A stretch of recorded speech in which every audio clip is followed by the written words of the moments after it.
The late evening light streams through the blinds as I sit in my car, gripping the steering wheel tighter than I should. My wife, Emily, had given me that familiar excuse again, working late at the office. But something doesn't sit right. It hasn't for months. She's been distant, her laughter forced, her once affectionate glances now feeling like duty. I shake my head, trying to calm the storm raging inside. The clock ticks past midnight when I decide I've had enough. Her purse sits by the door, a beacon of mystery I can no longer resist. She's upstairs, showering after what she claimed was a stressful day. My heart pounds as I open the clasp and begin to dig through the contents. At first, it's ordinary: lipstick, receipts, and a planner. But tucked beneath the mundane lies a folded piece of hotel stationery. My hands tremble as I unfold it, revealing a caricature of her face, with a phone number scribbled in a bold, unfamiliar hand. I recognize the hotel's name, one not far from here. The sound of running water stops upstairs. Panic shoots through me. I shove the paper back, close the purse, and sit back on the couch, heart racing. She comes downstairs in her robe, a towel in her hair, smiling faintly as she sees me. "Still up?" she asks, her tone casual. I nod, swallowing hard. She doesn't notice anything amiss, or if she does, she doesn't let it show. The moment passes, but the paper burns in my mind like a lit fuse, promising an explosion. The next morning, Emily leaves early, claiming another long day at the office. I watch her car disappear down the street before I make my move. That folded hotel stationery from last night has been haunting me, urging me to uncover the truth. I take a deep breath, grab her purse again, and pull out the paper. The number next to the caricature gnaws at me. Who is this person? What connection does this hotel have to Emily's so-called work commitments? My curiosity wins, and I dial the number from my phone, my palms sweaty as I await the answer. Sunrise Suites, a cheery female voice answers. My stomach drops. Sunrise Suites is notorious, not for luxury, but for discretion. It's where people go to conduct affairs under the radar. "How can I assist you today?" the receptionist chirps. I hang up, unable to form words. My mind races. Did Emily meet someone there? Is she planning another rendezvous? My chest tightens, but I know what I must do. I need more evidence, something undeniable. That evening, I carefully review our bank statements. At first glance, everything seems normal, until I notice charges at upscale restaurants she never mentioned, visiting and reservations at Sunrise Suites, always on days she was working late. My grip tightens on the printout as fury courses through me. I feel betrayed, humiliated, and worst of all, utterly blind for not seeing it sooner. But I'm not about to let her get away with this. I decide to escalate my investigation. The following weekend, Emily claims she's going on a work retreat out of town. She's rushing to pack her things when I slip a GPS tracker into the lining of her suitcase.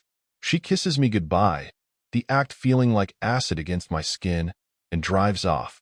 I sit down, staring at the tracker's app on my phone, waiting for her destination to appear. The dot moves steadily on the screen, stopping hours later, not at the conference center she mentioned, but at Sunrise Suites. My jaw clenches as I stare at the blinking icon, confirming my worst fears. This isn't just suspicion anymore. It's undeniable proof. The knowledge sits like a boulder in my gut, heavy and immovable. Emily's deception is no longer just a gut feeling. It's a reality I can't ignore.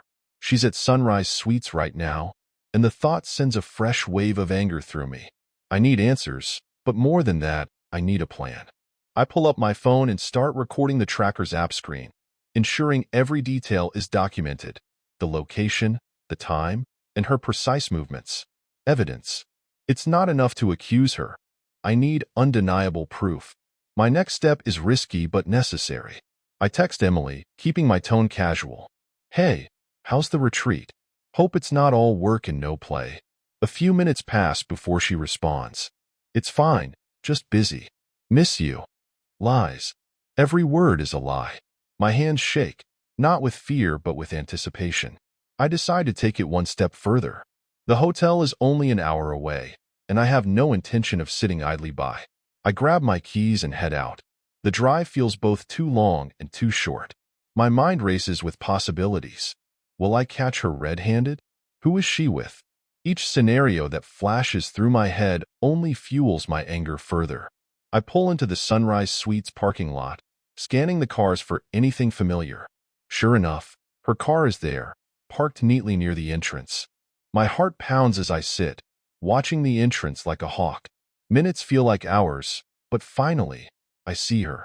Emily steps out, laughing, her hand casually brushing against the arm of a man I've never seen before. He's tall, sharply dressed, and confident in a way that makes my blood boil. She looks at him the way she used to look at me. I pull out my phone, capturing the moment. The time-stamped photos are all I need to confirm what's been happening behind my back. My grip tightens on the wheel as I weigh my next move. Bursting out and confronting them right now would be satisfying, but it would also be impulsive. I need to keep my emotions in check. Instead, I wait until they go back inside. Then, I walk into the hotel, head held high, and approach the front desk. "Excuse me," I say, flashing a confident smile. "My wife just checked in with a friend, but she forgot to give me the room number. Could you help me out?" The receptionist hesitates, but my calm demeanor seems to work in my favor. "Sure. What's her name?" she asks. I give Emily's name, and the receptionist checks the computer. "Room 307, she says with a smile. I nod my thanks and head for the elevator. As I stand in the elevator, heart racing, I remind myself to stay composed. The door opens on the third floor, and I step out, walking purposefully toward the room. The hallway feels endless, but finally, I stand outside 307, fists clenched. This is it, the moment of truth. Standing outside room 307, my pulse is deafening in my ears. My hand hovers over the door, but I don't knock. Instead, I lean in, straining to catch any sounds from inside. The muffled murmur of voices is unmistakable. Emily's laughter mixed with a man's deeper tone. It's too casual, too familiar. I pull out my phone, pressing record on the voice memo app. The red light blinks steadily as I hold it close to the door, capturing every sound. This isn't just about catching her. It's about ensuring there's no way for her to deny it later. Moments pass like an eternity. Then I hear it, a phrase that shatters whatever hope I had left. "I've missed this," Emily says, her voice low and intimate. The man chuckles, his response inaudible but equally damning. My vision blurs with anger. I step back, the urge to kick the door in barely restrained. Instead, I force myself to stay calm. This isn't the time for rage. It's the time for strategy. The evidence I've gathered so far is damning, but I want more, something definitive. I need to see them together. I head back to the front desk, my mind racing. "Excuse me," I say to the receptionist, my tone measured. "Do you have security cameras in the hallways?" She looks surprised but nods. "Yes, we do. Is there a problem?" "Not yet," I say with a faint smile. "Just checking." Satisfied, I walk back to my car. My hands shake as I transfer the recordings and photos to a secure drive, backing them up to ensure nothing is lost. This isn't just for me anymore. It's for every lie she's told, every moment she's stolen from me. I sit in the car, staring at her tracker on my phone. She's still in the room. I could leave now, confront her later with the evidence I've collected. But part of me needs to see it for myself, to witness the betrayal face to face. Taking a deep breath, I head back inside. I don't go to the room immediately. Instead, I linger near the elevators, waiting for them to emerge. Minutes stretch into what feels like hours. Then the ding of the elevator breaks the silence. They step out together, laughing, his hand brushing the small of her back. She looks up at him, her smile radiant in a way I haven't seen in years. My stomach churns, but I keep my distance, following them as they head for the hotel restaurant. They settle into a corner booth, leaning close, sharing private smiles. I snap a few photos, the click of my phone camera barely audible. I feel sick, but I can't stop. Each picture is another piece of the puzzle, another nail in the coffin of our marriage.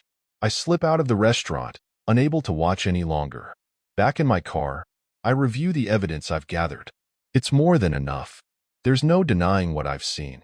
The question now is, how do I confront her? Do I let her come home, pretending nothing's wrong until I strike? Or do I end this charade here and now? Driving home feels surreal. My grip on the wheel is tight, my mind replaying everything I've just seen and heard. Each detail, her laughter, the way she leaned into him, the casual intimacy between them, adds fuel to the fire raging inside me. But I can't let that fire consume me yet. I need to stay calculated. When I arrive home, the house feels colder, emptier.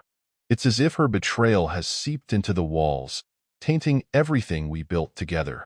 I drop onto the couch, staring at the blank television screen, the weight of the evidence heavy on my shoulders. My phone buzzes, jolting me back to reality. It's a message from Emily. Retreat's going well. Can't wait to be back home with you. The audacity of her words makes my jaw clench. I type a reply, keeping my anger hidden. I miss you. Let me know when you're heading back. She responds quickly, a string of emojis and promises of a quiet night together when she returns. Lies, all of it. I spend the rest of the evening preparing. The recordings, photos, and tracker logs are meticulously organized on a flash drive. I draft an email with the evidence attached, addressed to her boss. If she's using work trips as an excuse for her affairs, they deserve to know. But I hold off on sending it, for now. Sleep is impossible. Every time I close my eyes, I see her with him, their betrayal playing on an endless loop. Instead, I pace the living room, rehearsing what I'll say when I confront her. Do I unleash my fury, or do I let her dig her own grave with excuses and lies? Morning comes too soon, and with it, a message from Emily. Heading home this afternoon. Let's do dinner tonight? I stare at the screen, my mind whirring. Tonight will be the night. No more pretending. The hours crawl by as I wait for her to come home. I clean the house, not out of habit, but as a way to channel my restless energy. By the time her car pulls into the driveway, the sun is setting, casting a fiery glow over the horizon. A fitting backdrop for the confrontation to come. Emily walks in, her face lighting up when she sees me. Hey, honey, she says, dropping her bags by the door. Miss me? I nod, forcing a smile. Of course. How was the retreat? She launches into a story about team-building exercises and seminars, her voice animated as if she's trying to sell me the lie. I nod along, pretending to listen, but my mind is already on what comes next. Why don't you freshen up? I suggest. I'll set the table for dinner. She smiles, pecking me on the cheek before heading upstairs. As soon as she's out of sight, I place the flash drive on the dining table, its contents ready to shatter her carefully constructed facade. The stage is set. Tonight, everything changes. Dinner is ready, the table set with the usual care Emily always appreciated. But tonight isn't about comfort. It's about truth. The flash drive sits in the center of the table, small but loaded with the weight of what I'm about to expose. My heart pounds, the rhythm a countdown to the moment she sees it. Emily comes downstairs, her hair damp and her demeanor relaxed. She's changed into one of her casual outfits, the kind she wears when she wants to unwind. It smells amazing, she says, flashing me a warm smile as she sits down. I force a small smile in return, though my throat tightens. I thought we deserved something nice tonight, I reply, sliding into the chair opposite her. The flash drive gleams under the soft glow of the dining room light, catching her attention. What's that? She asks, reaching for it. I stop her hand midway, my expression hardening. We'll get to that. First, let's eat. Her brow furrows, but she nods, picking up her fork. We eat in near silence, her occasional attempts at conversation falling flat against my curt responses. I watch her closely, searching for any signs of guilt or unease, but she's as composed as ever. When the plates are cleared, I lean back in my chair, crossing my arms. Emily, there's something we need to talk about. She sets her glass down, her gaze cautious now. What's wrong? I push the flash drive toward her. This is wrong. Her confusion deepens as she picks it up, turning it over in her hands. What's on this? She asks, her voice steady but her eyes betraying a flicker of nerves. Proof, I say simply. Proof of where you've really been. Proof of who you've been with. She freezes, her fingers tightening around the drive. What are you talking about? I'm talking about Sunrise Suites. I snap, the words cutting through the air like a blade. I'm talking about the man you've been sneaking around with while pretending to work late or go on retreats. Her face pales, the mask of composure cracking for the first time. I don't know what don't. I cut her off. Don't insult my intelligence by lying to my face. I know everything, Emily. The tracker in your car, the photos, the recordings. I have it all. She stares at me, her mouth opening and closing as if searching for the right words. Finally, she manages, I can explain. Then explain, I say, my voice cold. Explain why you've been lying to me. Explain why you've been with him. Tears well in her eyes, but I don't waver. It wasn't supposed to happen, she whispers. It was just. I felt neglected, like we were drifting apart, and stop, I say, raising a hand. Don't you dare try to make this my fault. You had a choice, Emily. You could have talked to me. You could have worked with me to fix whatever you thought was broken. Instead, you chose to cheat. She flinches at the word, her tears spilling over. I never wanted to hurt you. But you did, I say, my voice rising. And now you're going to deal with the consequences. She looks at me, her expression shifting from guilt to fear. What do you mean? I lean forward, the weight of my words heavy with finality. You'll find out soon enough. Emily stares at me, her face a mixture of disbelief and growing panic. Her hand trembles as she sets the flash drive on the table. What are you planning to do? She asks, her voice barely above a whisper. I let the silence stretch for a moment, watching her squirm. That depends, I say, leaning back in my chair. Do you want me to handle this calmly? Or do you want me to involve everyone? Your friends, your family, even your workplace? Her eyes widen. You wouldn't. I lean forward, my tone icy. Try me. The weight of my words hangs in the air, and for the first time, Emily looks genuinely afraid. Please, she pleads, reaching for my hand. We can fix this. I can fix this. I pull my hand back, the gesture deliberate. You can't fix what you've broken, Emily. The only thing you can do now is tell me the truth. All of it. She swallows hard, her gaze darting around the room as if looking for an escape. It wasn't serious, she begins. He's just someone from work. It started as, I don't know, a distraction? A distraction, I repeat, the words tasting bitter on my tongue. And how long has this distraction been going on? 6 months, she admits, her voice cracking. But it wasn't always like this. At first, it was just texts and flirting. I didn't think it would go anywhere. But it did, I say, my voice sharp. You let it go somewhere. Tears stream down her face now, but they do nothing to soften the anger surging through me. I made a mistake, she cries. I know I did, but it didn't mean anything. I stand abruptly, the chair scraping against the floor. It meant something to me, I snap. Every lie you told, every time you looked me in the eye and pretended nothing was wrong, it all meant something to me. Emily buries her face in her hands, her shoulders shaking with sobs. I turn away, pacing the room to calm the storm of emotions threatening to overwhelm me. You had everything, I say, my voice low but filled with hurt. A husband who loved you, a life we built together. And you threw it away for what? A cheap thrill?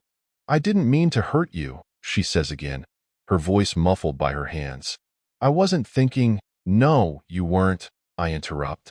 But now you'll have plenty of time to think about the consequences. She looks up at me, her tear-streaked face desperate.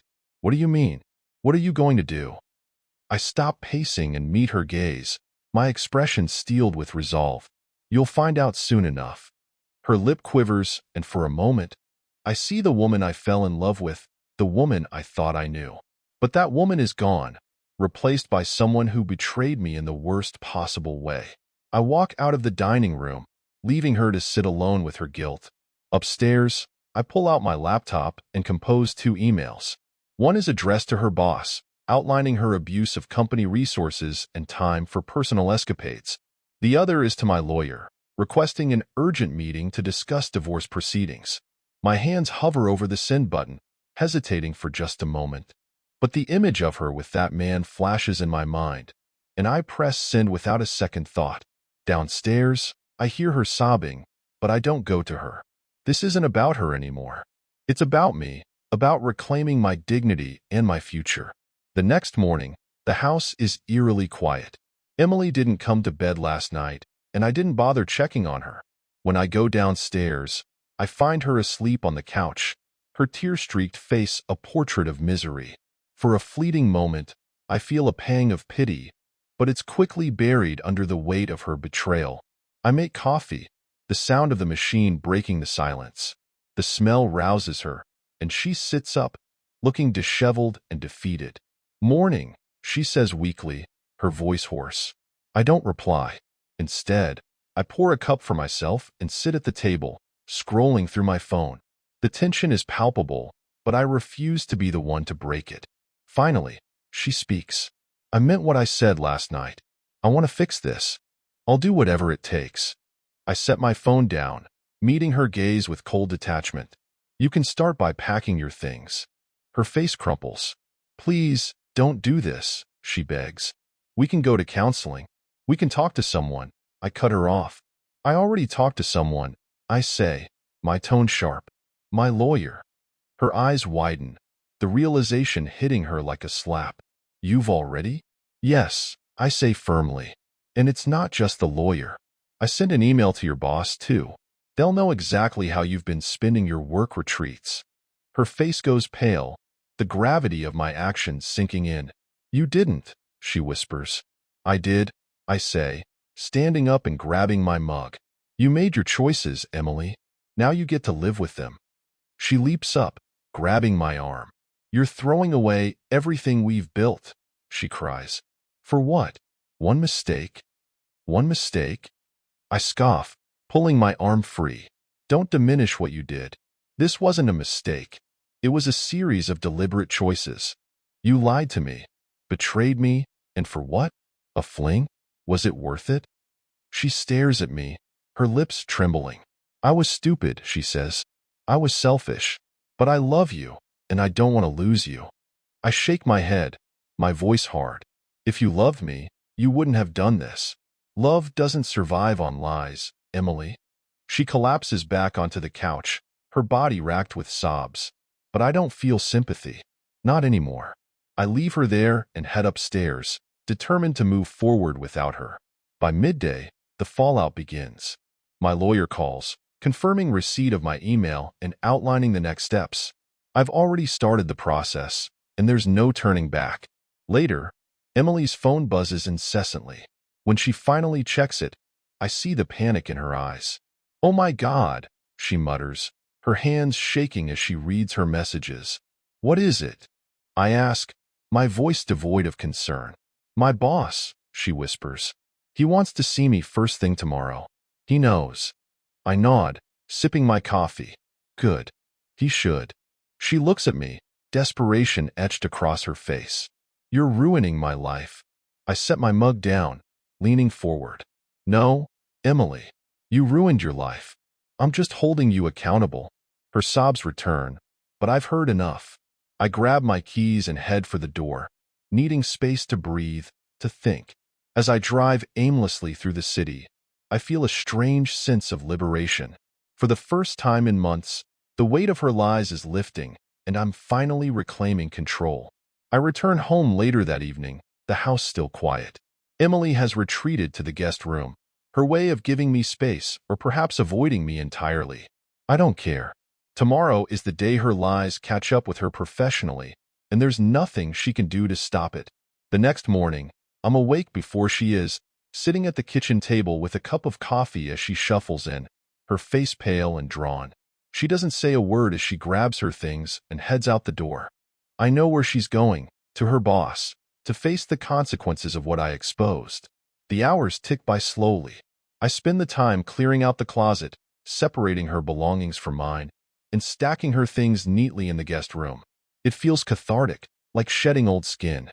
Each piece of clothing, each memento of our life together, is a reminder of the betrayal. By mid-afternoon, the front door opens. Emily steps inside, her shoulders slumped, her face a mask of despair. She looks at me, her eyes red and swollen, and collapses into the nearest chair. "Well?" I ask, keeping my tone neutral. "They suspended me," she says, her voice barely audible, "pending an investigation." I nod, unsurprised. "Good." Her head snaps up, anger flashing through her tears. "Good? Do you have any idea what this means for me? For us?" "There is no us, Emily," I say, my voice firm. "And yes, I know exactly what it means. It means you're finally facing the consequences of your actions." She stares at me, her chest heaving. "You don't understand. That job was everything to me." "Clearly, it was more important than your marriage," I retort, crossing my arms. "And let's not pretend this is about your career. You're upset because you got caught." Her face crumples again, but I refuse to soften. "They know about the retreats," she admits. "They have emails, expense reports, everything. They said it's a breach of ethics." I lean against the counter, watching her unravel. "And what about him? Your little distraction?" She hesitates, her lip trembling. "He's under review too." I let out a humorless laugh. "So much for being worth it." Emily looks at me, her eyes filled with desperation. "I'll lose my job. I'll lose everything." "You already lost me," I say, my voice steady. "And that was your doing, not mine."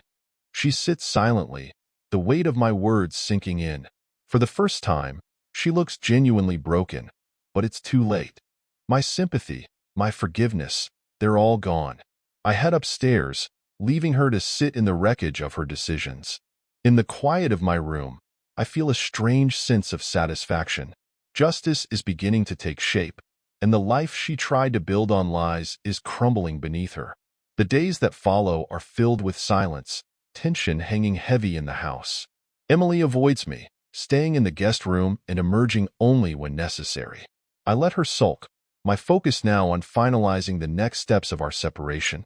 My lawyer has been efficient, sending over the initial paperwork and outlining my options. Each document feels like a step closer to freedom. But there's one thing I can't avoid. Her family, Emily's parents, Evelyn and Charles, have always been kind to me, treating me like the son they never had. They deserve to know the truth, and I'd rather they hear it from me than through some secondhand story. I pick up the phone, my stomach tightening as I dial Evelyn's number. She answers on the second ring, her voice warm. "Jake, how are you, dear? We haven't heard from you two in a while." "Hi, Evelyn," I say, forcing a polite tone. "I was wondering if you and Charles might have time for dinner tomorrow. There's something I need to discuss with you." Her voice falters slightly, concern creeping in. "Of course, Jake. Is everything all right?" "Not exactly," I admit, "but I'd rather explain in person." She agrees, and we set a time.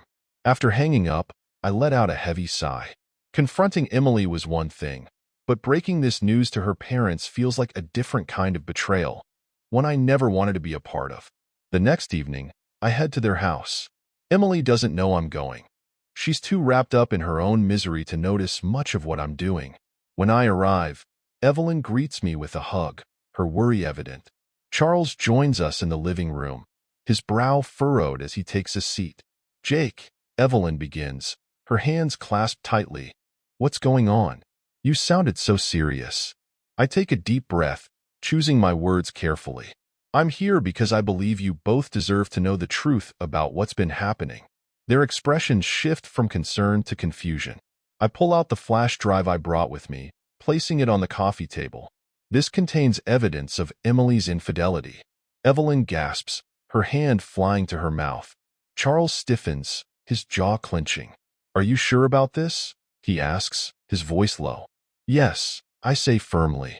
"I've tracked her movements, recorded her lies, and even photographed her with the man she's been seeing. There's no doubt." Evelyn's eyes fill with tears, and Charles leans forward, his face a mask of controlled anger. "How long has this been going on?" he asks. 6 months, I reply. At least, that's what she admitted to. Evelyn shakes her head, disbelief etched across her features. "I can't believe she would do this. To you, to us, I didn't come here to cause pain." I say gently. "I came because I respect you both, and I thought you deserved to know the truth. I've already started divorce proceedings." Charles nods, his hand resting on Evelyn's shoulder. "Thank you for telling us, Jake. This isn't your fault." Evelyn sniffles, her voice trembling. "You've always been good to her, to us. She doesn't deserve you." I nod, the weight of their support bittersweet. "I'll leave you to process this," I say, standing. "But I thought it was important you knew." They walk me to the door, their sadness palpable. As I drive home, I feel a mixture of relief and sorrow. I've done the right thing, but the fallout is only beginning. When I step through the front door, Emily is waiting, her face pale and her eyes red. "Where were you?" she demands. I meet her gaze, unflinching. "Telling your parents the truth." Her face falls, and for the first time, she looks utterly defeated. "How could you?" she whispers. "Because they deserve to know," I say simply. "Just like you deserve everything that's coming." The tension in the house has become unbearable. Emily hardly speaks to me, and when she does, it's in clipped, tearful tones. Her desperation grows with each passing day, especially after I told her about informing her parents. She's been calling her mother nonstop, but Evelyn and Charles have been uncharacteristically quiet. I can only imagine the disappointment and anger they're feeling toward her.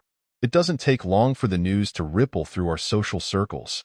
By the weekend, I start receiving messages from mutual friends, some offering support, others fishing for details. I ignore the inquiries, but it's clear Emily's indiscretions are becoming common knowledge. I don't need to spread the details myself. The truth has a way of finding its audience. On Monday morning, I hear the sound of her car starting early. She's off to work, or rather, to what's left of it. I sip my coffee, wondering how her boss will handle the fallout. If the email I sent is any indication, it won't be good. By mid-afternoon, I receive confirmation. My phone buzzes with a message from one of Emily's colleagues. "Did you hear about Emily?" it reads. "She's been let go. Ethics violation." I set my phone down, a strange mix of satisfaction and sorrow swirling in my chest. I knew this was coming, but seeing it happen is another thing entirely. When Emily comes home later that day, she doesn't say a word. She walks past me, her head down, and disappears into the guest room. Hours later, I hear her sobbing quietly through the door. I feel no urge to comfort her. The next day brings another twist. Charles calls, his voice heavy with frustration. "Jake," he begins, "Evelyn and I have been trying to talk to Emily, but she won't answer us. She's ashamed," I say bluntly. "And she should be." He sighs. "She needs to face this, to own up to what she's done. Running from it won't solve anything." "I agree," I reply, "but that's not my problem anymore." Charles hesitates before continuing. "We just wanted you to know. We're behind you, Jake. Whatever you decide to do, you'll always have our support." The words hit me harder than I expected. "Thank you." I manage, my voice tight. "That means a lot." After hanging up, I sit in silence, grappling with the reality of my new life. Emily's unraveling is painful to witness, but it's a pain of her own making. For the first time in a long time, I feel like I'm taking control of my own story, rather than being a bystander in hers. Later that evening, Emily finally emerges from the guest room. Her face is pale, her eyes swollen from crying. "We need to talk," she says quietly. I nod, motioning for her to sit. "Go ahead." She fidgets with the hem of her shirt, unable to meet my gaze. "I've been fired," she admits, her voice barely audible. "I know," I say simply. Her head snaps up, surprise flickering across her face. "You knew?" Word gets around, I say, my tone neutral, especially when it involves someone lying and cheating their way through life. She flinches, the words cutting deep. "I don't know what to do," she whispers. "I've lost my job, my family, my friends, everything. You should have thought about that before you betrayed me," I reply, my voice cold. "Now you have to live with the consequences." She stares at me, desperation in her eyes. "Jake, please. I'm begging you. Don't throw me away." "You threw us away the moment you chose him," I say, standing up. "And now, I'm choosing myself." Her tears fall freely as I walk away, leaving her to face the wreckage of her decisions alone. The next morning, the atmosphere in the house is even heavier. Emily doesn't come out of her room, and I'm in no rush to see her. I have more pressing matters, like the meeting with my lawyer. I arrive at the law office with a folder of evidence in hand. My lawyer, Lisa, greets me with a firm handshake and a reassuring smile. "You've given me plenty to work with," she says as we sit down. "This will expedite things considerably."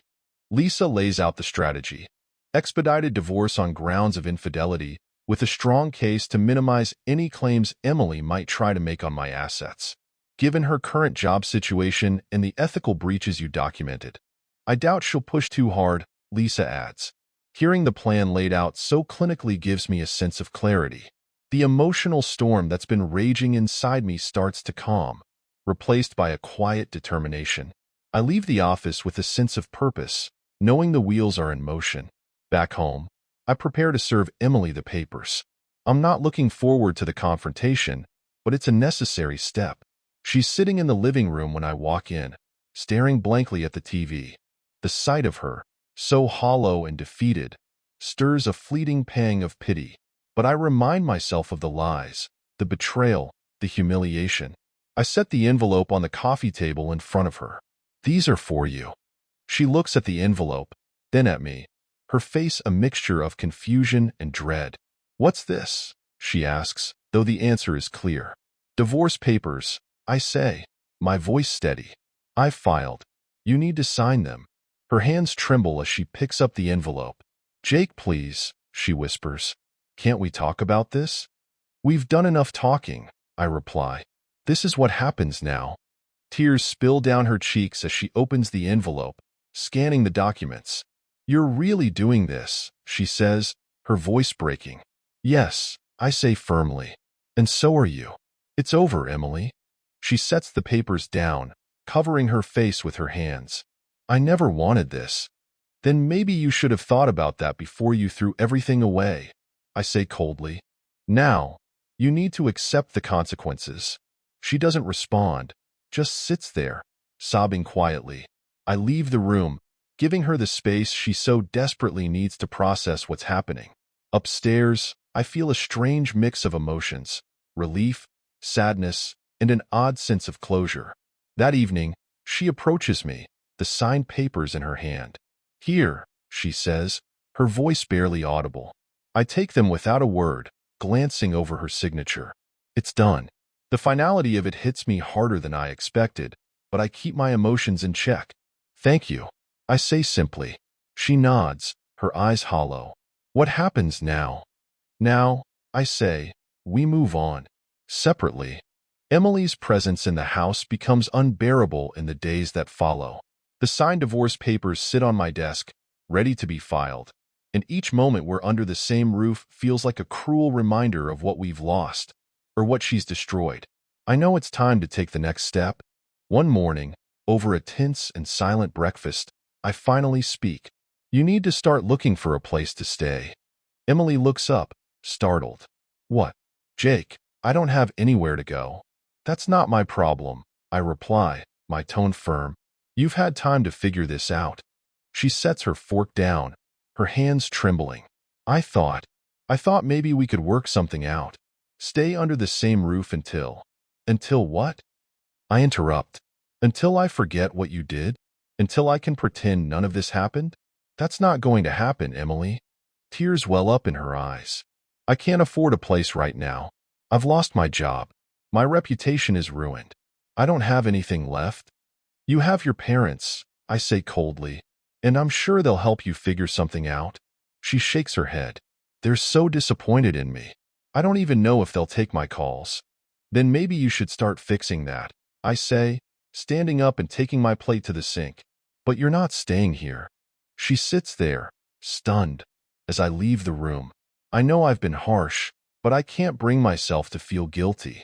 Her actions have left me no room for sympathy.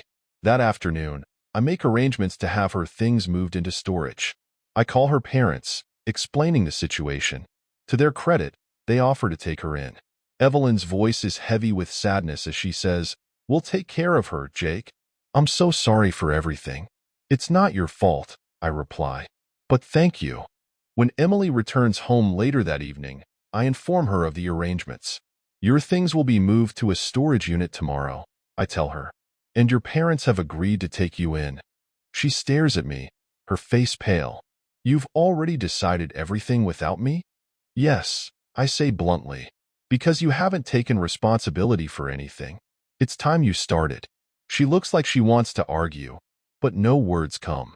Instead, she slumps into a chair, defeated. When do I have to leave? By the end of the week, I say. That gives you enough time to pack anything you want to take with you. She nods slowly, tears slipping down her cheeks. Okay, she whispers. The rest of the week is a blur of boxes and silence. Emily packs her things with little resistance, her demeanor resigned. When moving day arrives, I watch as the movers load her belongings into a truck bound for storage. Her parents arrive shortly after, their expressions a mix of sorrow and quiet anger. Emily hugs them tightly, clinging to Evelyn like a child. I stand in the doorway, watching, feeling nothing but a sense of finality. When she turns to me, her eyes pleading, I shake my head. This is goodbye, Emily, I say, my voice firm. There's nothing left to say.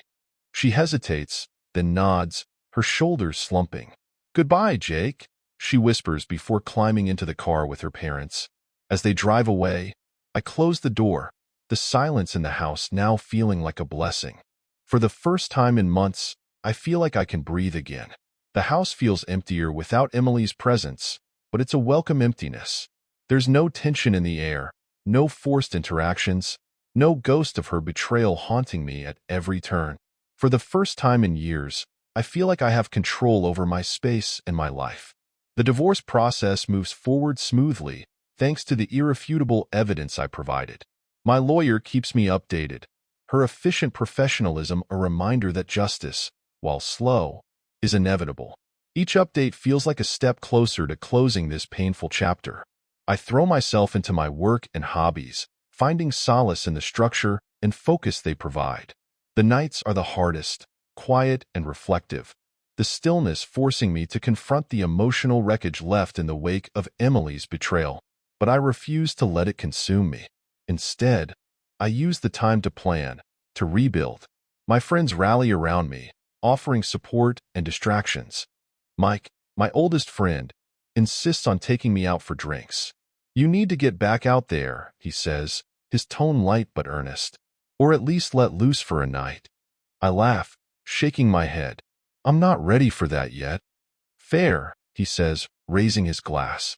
But when you are, just know we've got your back. The small gestures mean more than I can express, a reminder that not all relationships are built on lies.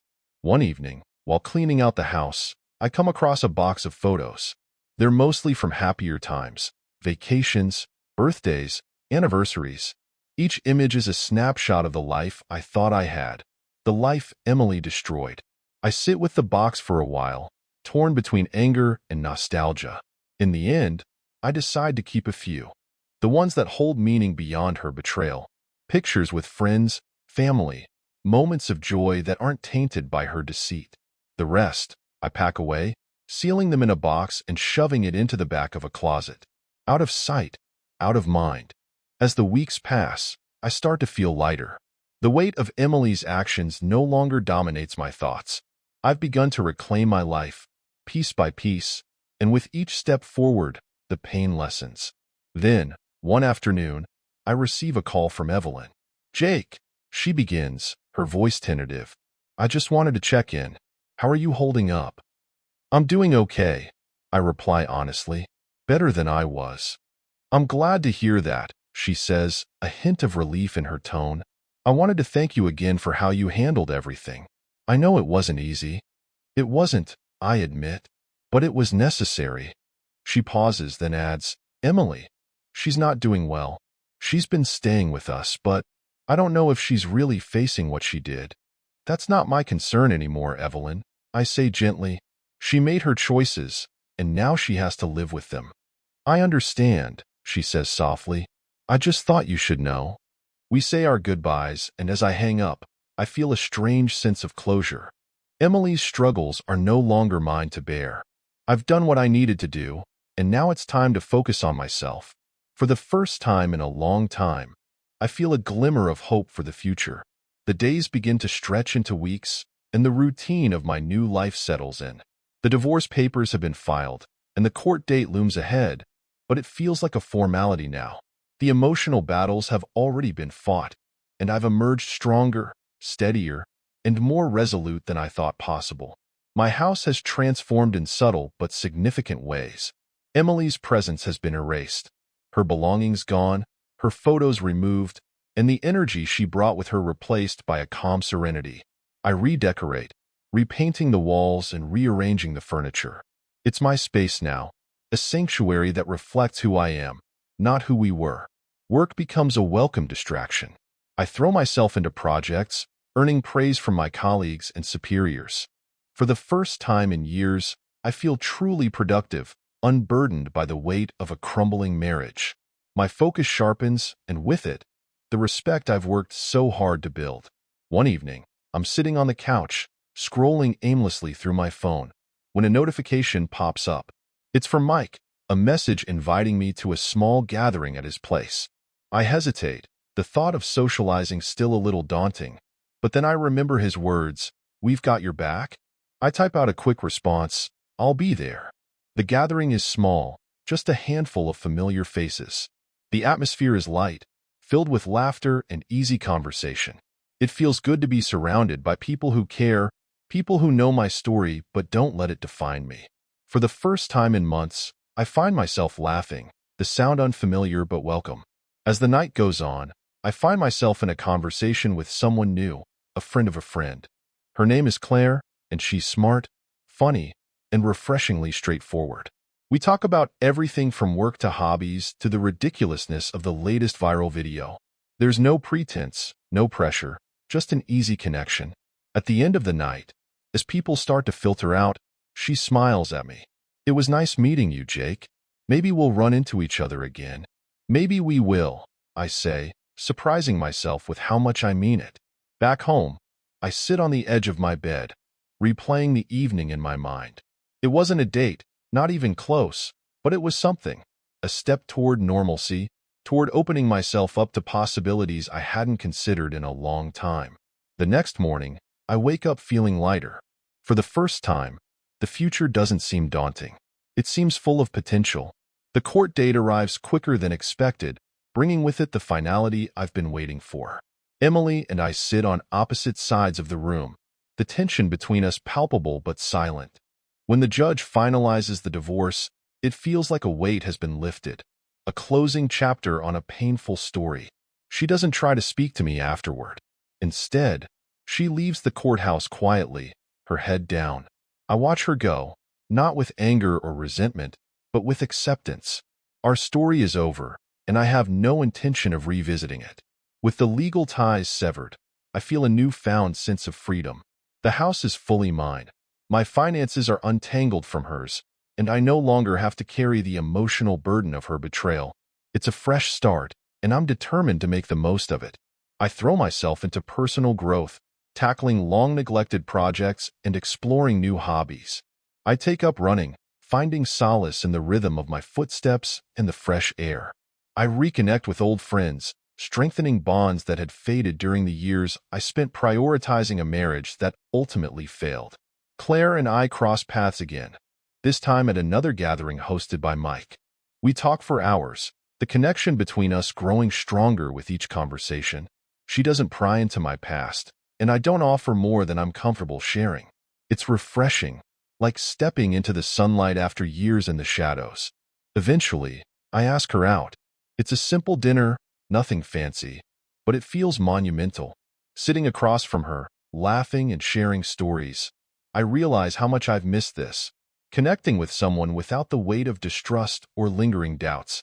As the weeks turn into months, Claire becomes a steady presence in my life. She's patient, kind, and supportive, never pushing for more than I'm ready to give. With her, I find myself rebuilding not just my life, but my faith in love.